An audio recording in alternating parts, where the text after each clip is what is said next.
AVP. So AVP stands for Assistant or Associate Vice President. And the concept behind who that person is that they are in charge of the social chair, the philanthropy chair, and then the risk management chair if you have one.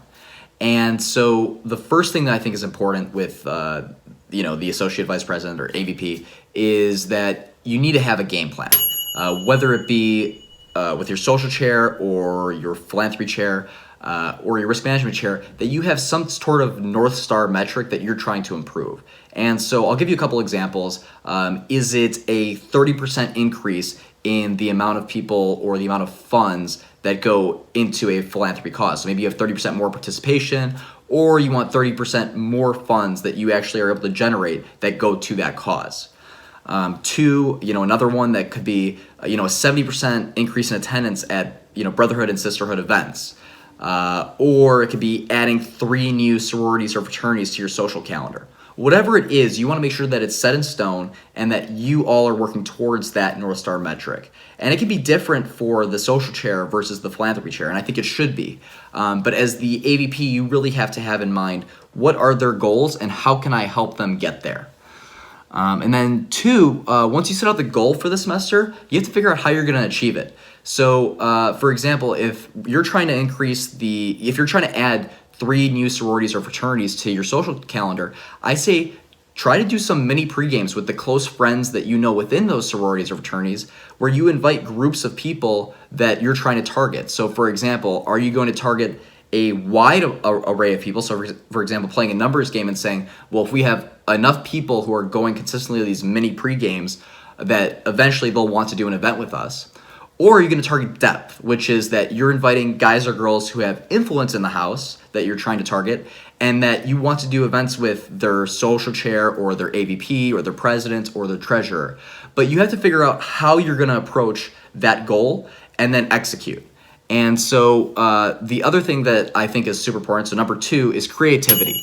You got to use your imagination when coming up with themes for events and then how you're going to approach your goals. So, for example, the key to a fun event is think about something that is outside of the box, but it takes everyone participating in order to have a really good time. So people get really excited about it. So, for example, if you're trying to do like an ABC party where people are using any types of things besides clothes to dress up, and then people have to get really creative with it, and then they can really 1, save money, and then 2, they're doing it in a way where everybody can have a little bit of fun with it in their own unique way.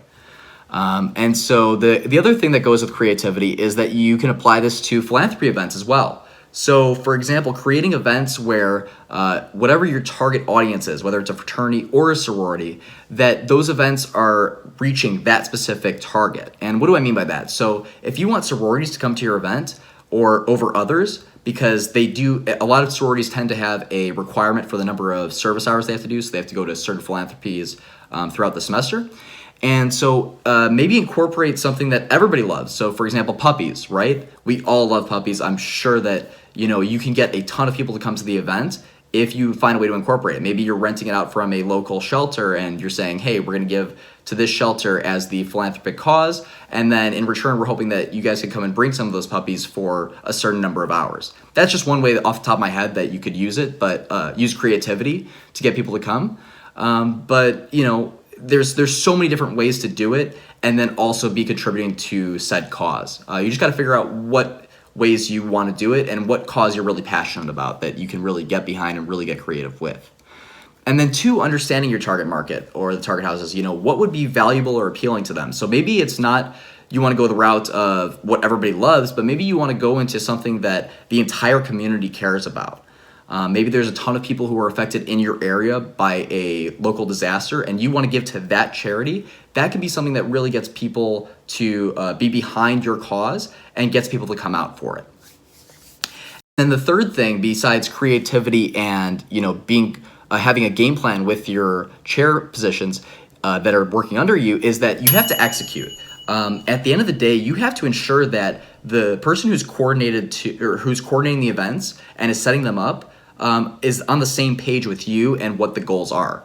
So, for example, if the philanthropy chair invites the target house that you're trying to do more events with, to a pregame, but your social chair also did the same exact thing 2 days later or 2 days earlier, this is going to be looked at as a lack of coordination in your house, and it's just going to look bad overall. So you really want to be aligned on what you guys are doing in the micro so that you can reach your macro goals. And so ensuring that you're taking those actions in the short term that are centered around reaching those long-term goals is going to also ensure that you're not wasting money, that you're checking in with your social chair or your philanthropy chair to ensure that they're doing what they're supposed to. And 3 is going to help you at the end of the day really actually achieve these goals because everybody's aligned on what they really have to do.